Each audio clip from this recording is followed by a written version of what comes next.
बॉलास्ट यानी कि रोड़ा, और BALL से बन रहा है बॉल और LAST से बन रहा है लास्ट। तो लास्ट बॉल जो होती है मैच की, यानी कि लास्ट बॉल जो होती है मैच की, वो हमेशा मैच में रोड़ा पैदा करती है।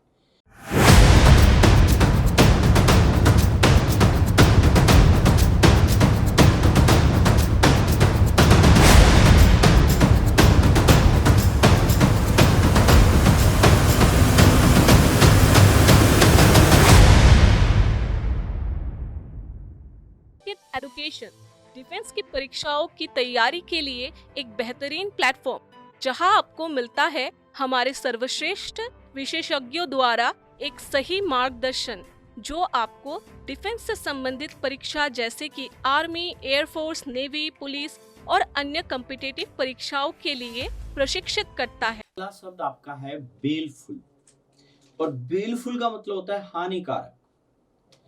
BALEFUL, हमारा बेल अगर फुल मूड में हुआ तो हानिकारक हो सकता है। तो बेलफुल का मतलब हो गया हानिकारक, सिनिस्टर जिसे हम कह सकते हैं, मैनेसिंग जिसे हम कह सकते हैं। मैनेसिंग एक वर्ड होता है MENACING, मैनेसिंग नहीं, मैनेसिंग, राइट ना। कभी कभी शब्द निकलता नहीं है जल्दबाजी में। तो आपके सामने एक वर्ड हुआ, हमारा बैल अगर फुल मूड में हुआ तो वो हानिकारक हो सकता है। तो बेलफुल का मतलब हुआ हानिकारक। एक और शब्द बॉलास्ट यानी कि रोड़ा, और BALL से बन रहा है बॉल और LAST से बन रहा है लास्ट। तो लास्ट बॉल जो होती है मैच की, यानी कि लास्ट बॉल जो होती है मैच की, वो हमेशा मैच में रोड़ा पैदा करती है। यानी कि आप कह सकते हो काउंटर वेट, मेक वेट, रोड़ा। रोड़ी भी होता है जो सड़क पे वो होता है, रोड़ी पड़ी रहती है ना, उसको भी अपन ये कहते हैं। तो आप इसको ऐसे याद करोगे कि लास्ट बॉल जो होती है हमेशा रोड़ा पैदा करती है। अगला शब्द है BALMY, बामी, जिसका मतलब होता है सुखदाई। तो आप कैसे कहोगे, बलमा मेरा सुखदाई है पास में खड़ी शांति ताई है।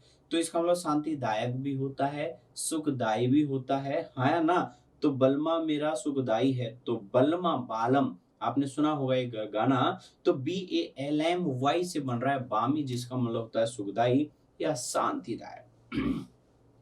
टेम्पोरेट आप कह सकते हो, है ना। चलिए अगले शब्द की तरफ चलते हैं। अगला शब्द है आपका बैंडी, जिसका मतलब होता है टेढ़ी टांगों वाला या चर्चा चलाना।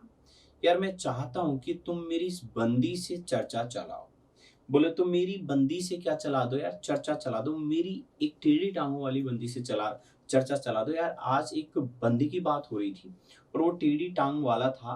तो बैंडी, बंदी, आप कुछ भी कह सकते हो, बट फिलहाल तो मैं चाहता हूं कि आप मेरी उस बंदी से चर्चा चला दो।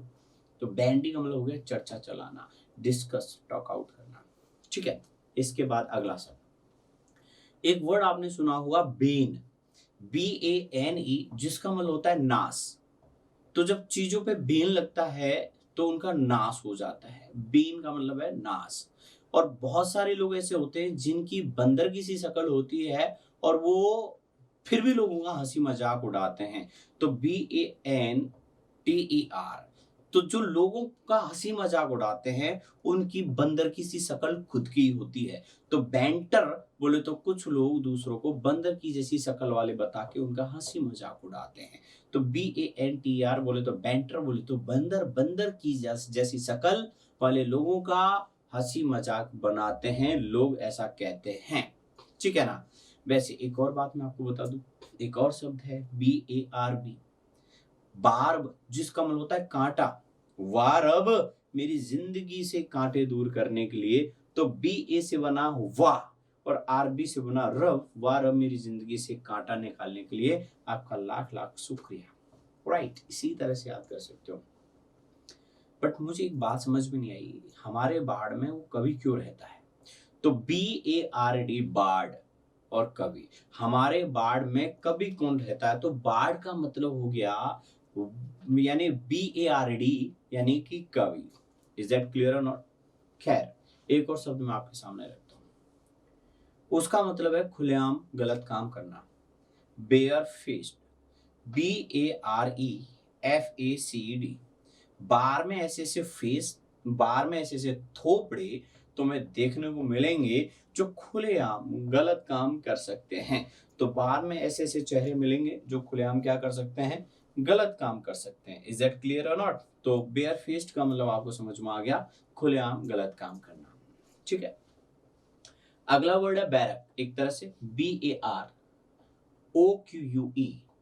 तो बैरक बोले तो बराक जी जो हैं, बराक ओबामा जैसा बनना हमारे लिए काल्पनिक है। बराक ओबामा जैसा बनना हमारे लिए क्या है, काल्पनिक है, राइट ना। तो ये BAR, या फिर आप कह सकते हो BAR बार में जाकर के QUE, अगला जो बन रहा है QUE, लोग ऐसे ऐसे क्वेश्चन करते हैं, ऐसे ऐसे काल्पनिक क्वेश्चन करते हैं, इमेजिनरी क्वेश्चन करते हैं, हम ये है वो है। मतलब बाहर में जाने के बाद तो किसी की भी काल्पनिक जो चीजें हैं वो आ सकती हैं, हाँ है ना, यस।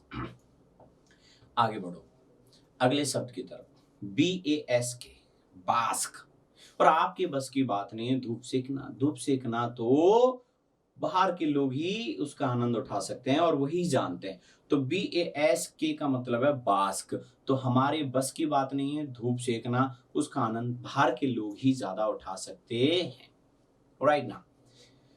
Very nice. इसी तरह से हम इन सारे शब्दों को याद करेंगे और बहुत ज्यादा शब्द नहीं है, मैं आपको बता दूं, लगभग लगभग आप कह सकते हो कि 1000 वर्ड्स।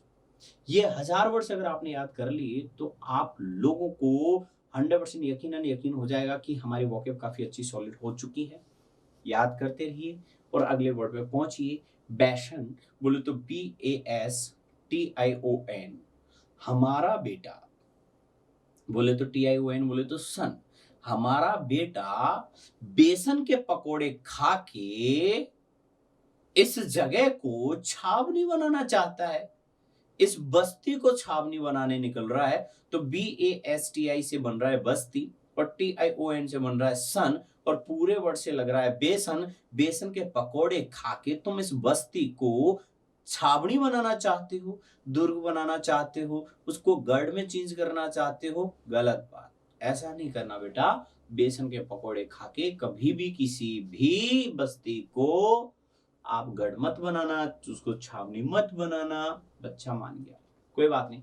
अगली तरफ एक और वर्ड BATED, इसका मतलब होता है कम होना। वैसे आजकल मैंने BAT का मतलब है बातें करना, D फुल डिक्रीज कर दिया और ऑटोमेटिक जब से मैंने बातें करना डिक्रीज किया है, राइट ना, मेरा बातें करना भी कम हो गया है, लोगों से मिलना जुलना भी कम हो गया है, डिक्रीज हो गया है, बेटेड हो गया है। वेरी नाइस, बहुत अच्छा है। इसके बाद वाला वर्ड तो और भी अच्छा है। कैसे? उस वर्ड को हम बोलेंगे बबल, BAUBLE। और इसको अगर आप देखोगे, इस वर्ड को ढंग से देखो तो आपको लगेगा बाबुल जैसा। और बाबुल प्यार, एक गाना सुना होगा, बाबुल ने अपनी बेटी की शादी में एकदम सस्ते आभूषण दिए, बिल्कुल सस्ते आभूषण। तो बाबुल ने कैसे आभूषण दिए? सस्ते आभूषण, है ना। इसके बाद एक और शब्द मैं लेता हूं और वो शब्द है BEATIFIC। बोले तो ब्यूटीफिक या ब्यूटीफुल, ऐसा फील दे रहा है। तो ब्यूटीफुल पिक देख करके दिल आनंदप्रद हो जाता है। ब्यूटीफुल पिक देख करके दिल आनंदप्रद हो जाता है, हैप्पी हो जाता है। तो ब्यूटीफिक का मतलब है आनंदप्रद यानी हैप्पी, है ना। इसके बाद और एक वर्ड लेते हैं, BEDIZEN। BEDI तो बेदी और ZEN बोले तो जनता। तो जो बेदी है वो जनता के सामने भड़कीले कपड़े नहीं पहनती है। तो बेदी ने जनता के सामने भड़कीले कपड़े पहनना बंद कर दिया, right, good. Next word bad, BED और रेगल, RAGGLE, रेगल। तो बैड पर BED से बन गया बैड और इसमें रेगल में जो AGGLE लग रहा है इसका मतलब है अगले। तो बेड पर अगले साल तक अगर रजाई बिखरी हुई पड़ी होगी तो वो गंदी हो जाएगी। तो बेड रेगल का मतलब हो गया बिखरा हुआ या गंदा, राइट और रॉन्ग।